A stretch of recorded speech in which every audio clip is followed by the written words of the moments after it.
Hello and welcome back to the channel. It is Monday, August 25th, 2025, and I'm going to be debunking ghost videos today. This is You Don't Scare Me. My name is Nick. I don't know if I already said that. Let's get into it.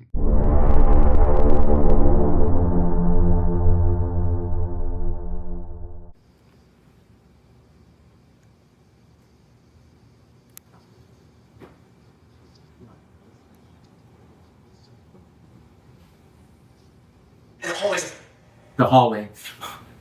That's the response that you got. Can you tell us what floor? Great, a DR60 sound bank, also known as the necrophonic app. It's a random number generator where every number corresponds to a specific audio file that it pulls from a library. It's no different than taking a library book off of a shelf after receiving the ISBN number. Is it the first floor? Is it is? Right. It is. I think it's where it gone, but where you're getting a little. Is it yes or no? It's even going out, going.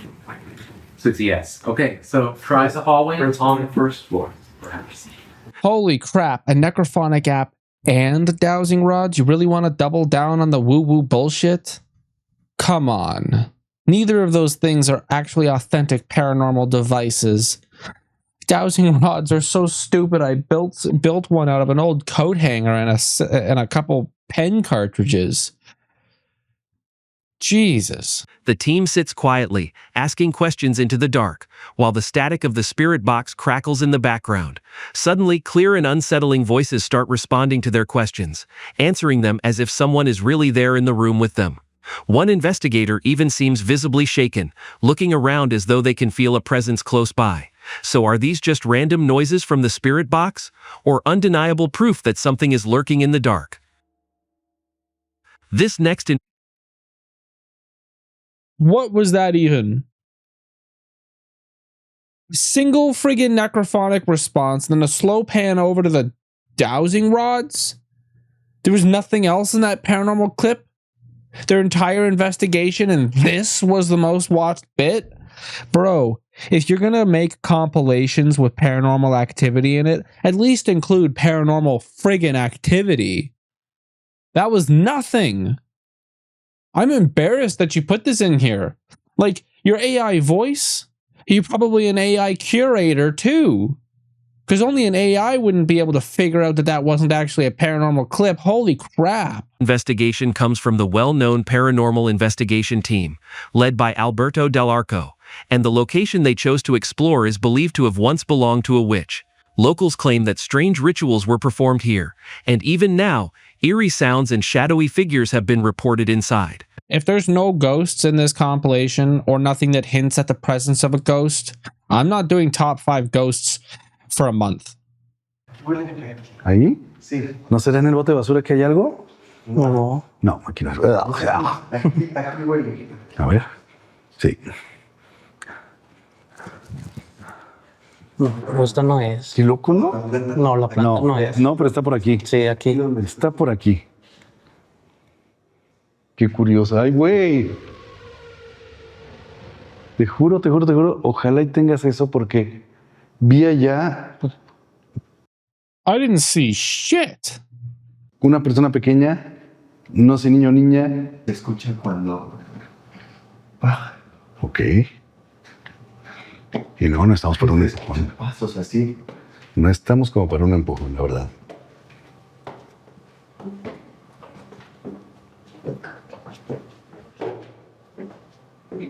Otra vez, alusión. Por acá. Perro. Sí. Y más fuerte, aquí se siente más fuerte los dos. Ok. Aquí huele gacho. ¿Qué viste aquí? No, escuché algo de aquí. I can't even tell if they're actually doing a paranormal investigation or if they're just walking around. The only thing that gives it away is that there's a little ghost in the top left corner and they have a necrophonic app open. Or another sound radio sweeper or something. Como cuando anda alguien cerca.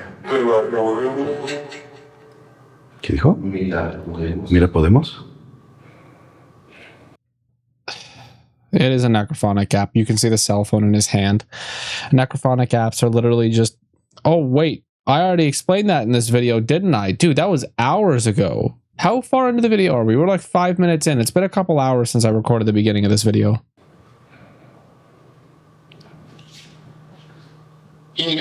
At first, as he looks straight ahead, a dark shadowy figure becomes clearly visible, You keep using the word. I don't think it means what you think it means. and a loud, eerie sound echoes in the background. Then, as he steps into the empty classroom, another strange and unsettling noise rings out.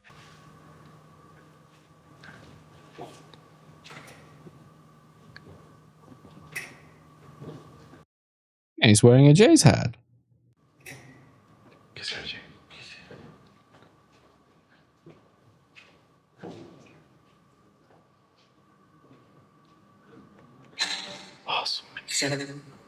¿Sal? Sí, sal. Estamos. ¿Dónde? ¿Dónde están y cuántos son? ¿Sigues ahí? Ahí está, vete, ahí está. Se está poniendo como frío, ¿no? Sí, te siente bien frío. Se siente frío aquí abajo, se ¿Sí? siente frío. Se siente bien gacho. I'm pretty sure that that's the box that has the piece of paper in it that says that if a spirit makes itself known every 60 seconds, then it's an ancient spirit. And if it happens every 15 seconds, then it's a new spirit. It's on a fucking timer. ¿Aquí estás?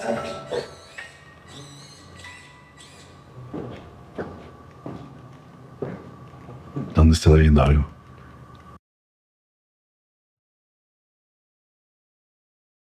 Costs 560 Canadian dollars.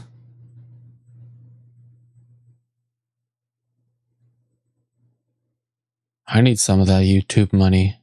Aquí se siente bien frío. ¿Aquí estás con nosotros? A whisper is heard in the recorded audio, No, that was a bit of audio from the necrophonic app, dumbass. faint but unmistakable, hinting at a terrifying presence nearby. This AI crap has to stop. Like, I understand he probably has a really crappy voice or something and he can't record, and I totally sympathize with that, but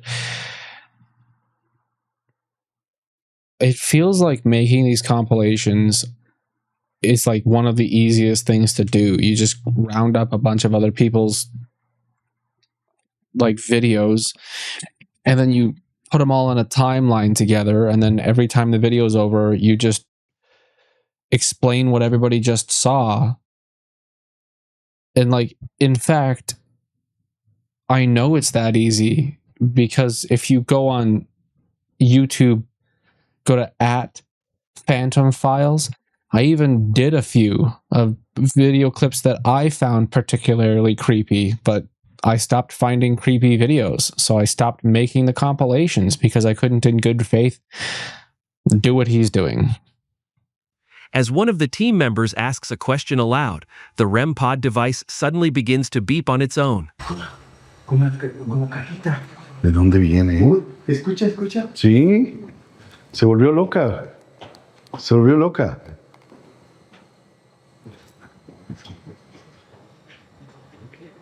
Uy, ¿sabes qué está haciendo, Beto? ¿Por qué?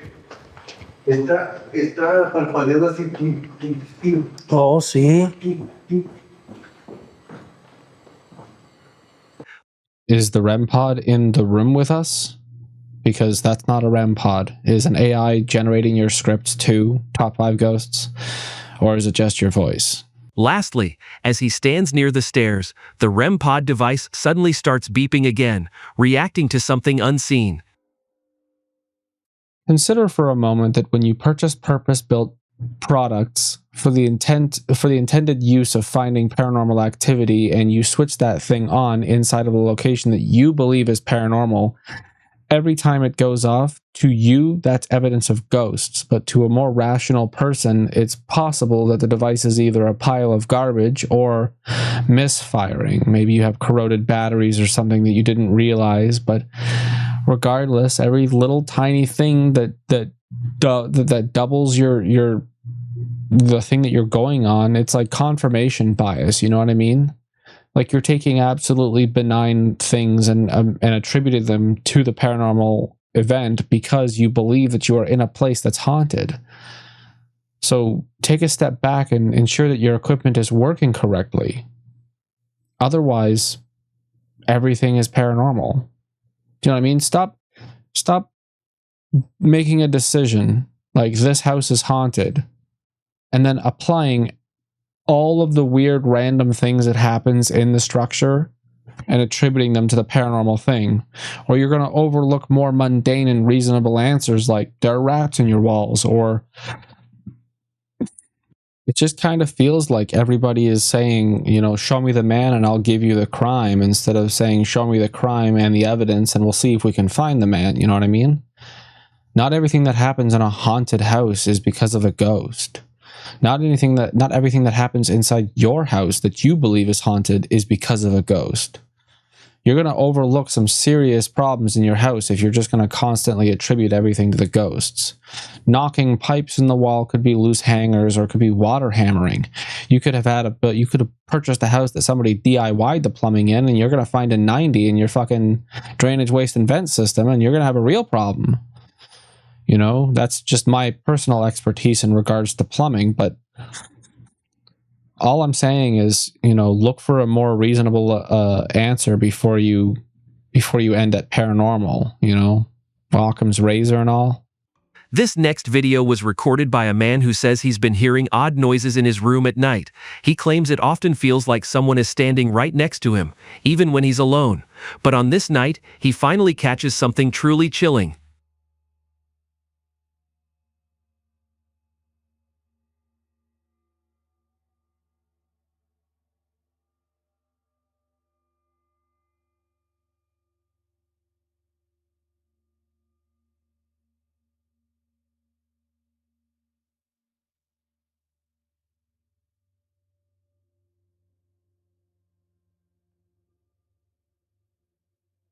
If he doesn't fucking turn that corner in the next 2 seconds, I'm going to end the video after this clip.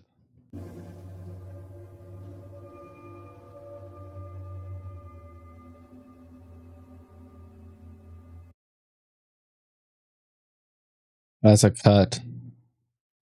Do you see the doubling? You didn't quite line it up right. That's the cut. This next video was captured in a home kitchen, where a young woman says she's been feeling uneasy lately. She claims she often senses someone standing behind her, but no one is ever there. On this night, her worst fear becomes a reality, and it's caught on camera. We've talked about this one, but we're going to talk about it again.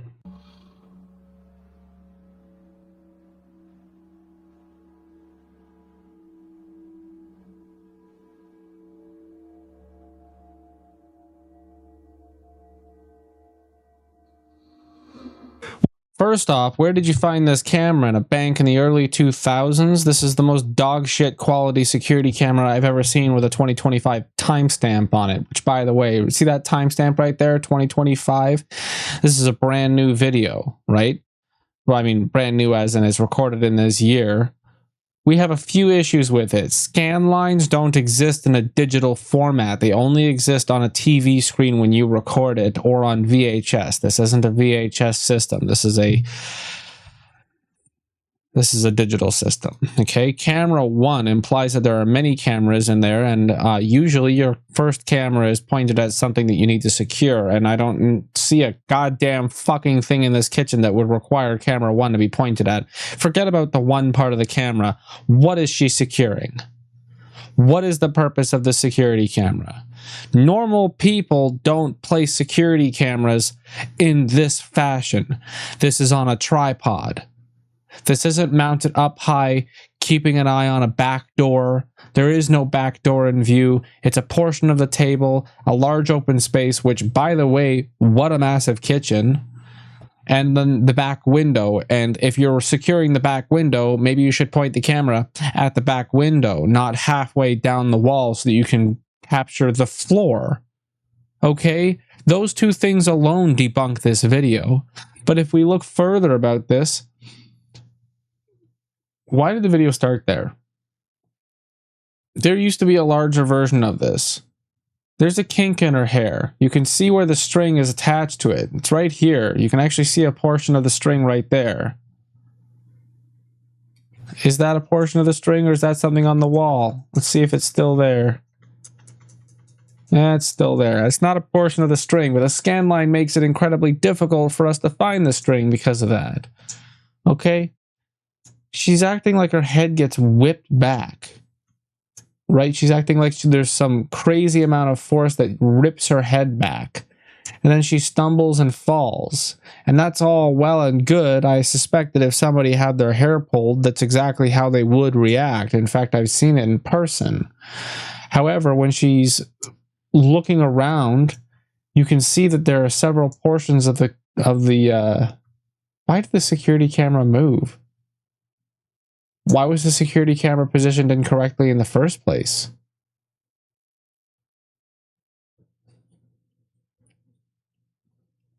You're seeing a portion of the process because I'm still looking at it right now. I'm trying to find additional things. Oh, curious. Look at that. See this?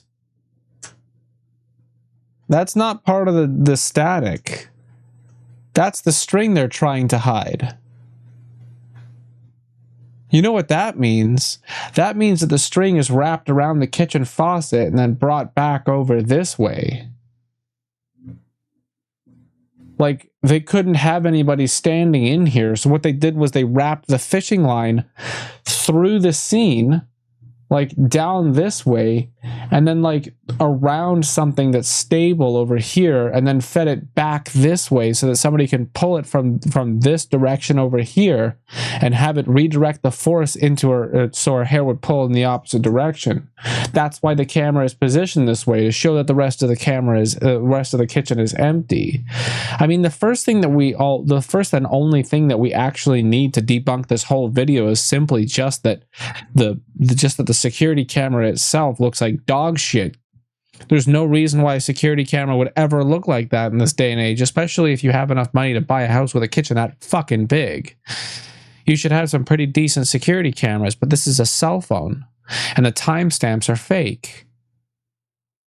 They added a VHS filter on it, for God's sake. Like, I can do that right now. Look. Boom, now we're in VHS mode. Let's turn the display off. Boom, now we're in VHS mode. Look, it's like I filmed this in the 90s. Dog shit.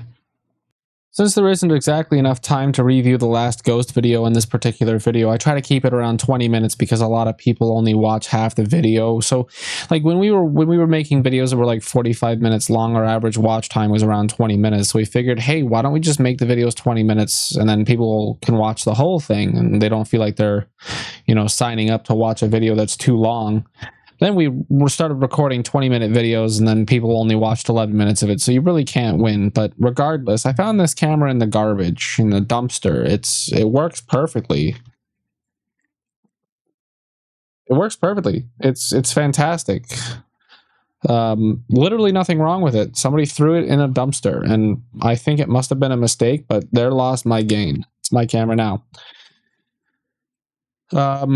But in the future, so what we're planning on doing, we still want to go do more ghost hunts, but the problem is that our equipment is lacking. We don't really have much we can do during the paranormal investigations. Like, for instance, if I wanted to say, you know, I could bring that Ouija board with me, which is okay, I suppose, but we want to get better equipment in regards with video capture devices, because so far we're just using our cell phones and it's pretty insufficient. So my plan is to, once this channel is fully monetized, save money towards getting a Sony ZF E10, not the Mark II, the Mark I, because it's like $600 cheaper and it works fine. What I really need is just a mirrorless camera that I can swap the lens on, because I also want to pick up a Viltrox 1.4 f aperture lens, because it's really good in low light conditions. One of the problems that we're having is that when we're recording, we have to have this like blinding light directly on our face. Like right now I've got 2 blinding lights, but they're angled 45 degrees and around 30 or 7, actually closer to like 17 degrees that way. We want to be able to film in low light conditions with superior quality. So I plan on purchasing one of these cameras. It's about $1,000. We can't do it now, not on my own day job. But I plan on purchasing one of these cameras once we get monetized in the AdSense or through donations or something. We'll be able to pick up the camera. Record in 4K downsample to 1080p for extra detail. We'll keep the raw file of 4K in case we do capture something so that we can upload just that as a 4K video file. I'll need a couple extra batteries because we usually end up going through our paranormal investigations. It has an average run time of around like an hour on the battery recording, which is terrible. So we'll have to have like 3 or 4 additional batteries because we usually spend like 5 or 6 hours out in the thing. Anyways, I've got some plans. I got some things that I want to do. We're currently waiting on the first stage of monetization to be approved so that we can start channel memberships and stuff like that. Don't really have anything to offer in terms of membership, so I think we're going to be using it as sort of like a tip jar, if that makes any sense. And then, of course, there's also super thanks and stuff like that. I'm not asking anybody to donate any money to us. In fact, I don't really see that there's anything reasonable. I don't think there's any reasonable reason. I don't think there's any reason why anybody should donate to us. I mean, our content is free. It's free for you to access, so paying for the content seems kind of weird to me. I don't want to put any of our content behind a paywall. It feels scummy. That being said, we will have stickers and things like that in the channel shop when that shows up. If you do want to support the channel, you can always pick up one of those stickers. I don't know what the price is going to be because YouTube takes 30%. We get to keep 70%, but there's also the manufacturing cost of all the items, of all of the things. So like what I would pay $2 for a sticker, it might be not even possible to price something at $2 if the cost of the sticker is like, let's say it costs like $1 to manufacture. YouTube takes, so we get $1 profit. YouTube takes 30 cents. We're making 70 cents on each sticker. What's the point? I mean, not what's the point if we're making 70 cents on the sticker. That's totally fine, but like, you have to have $100 for YouTube to even give it to you. I don't know. We're gonna have to figure all these things out. We're gonna see if we can. We'll start some polls with the audience. Nobody ever responds to our community posts, so I don't really think that's. It doesn't matter. Thanks for watching. If you like the video, hit the subscribe button. If you're still here, watch one of this video or put the playlist on and fall asleep so that we can get some watch time. I love you. I'll see you tomorrow. All right, bye.